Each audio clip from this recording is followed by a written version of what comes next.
ദൈവത്തിൻ്റെ ഏറ്റവും പ്രിയമുള്ളവരെ, അവിടുത്തെ സമാധാനം ഞാൻ ആശംസിക്കുന്നു.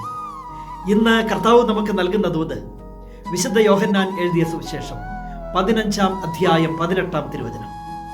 ലോകം നിങ്ങളെ ദ്വേഷിക്കുന്നുവെങ്കിൽ അതിനു മുമ്പേ അത് എന്നെ ദ്വേഷിച്ചു എന്ന് അറിഞ്ഞുകൊള്ളുക. കർത്താവിൻ്റെ വാക്കുകളാണ്. അവിടുന്ന് പറയുന്നു, ലോകം ഇന്ന് നിങ്ങളെ ദ്വേഷിക്കുകയാണോ എങ്കിൽ അറിയണം, അതിനു മുന്നേ അതെന്നെ ദ്വേഷിച്ചതാ.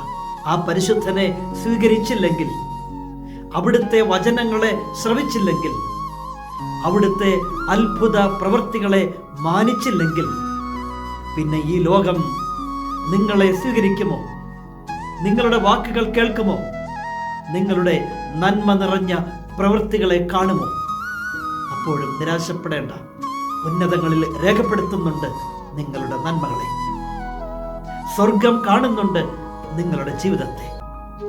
ദൈവം വിലയിട്ടുകൊള്ളും. കരുണാമയനായ ദൈവം നമ്മെ എല്ലാവരെയും സമൃദ്ധിയായി അനുഗ്രഹിക്കട്ടെ.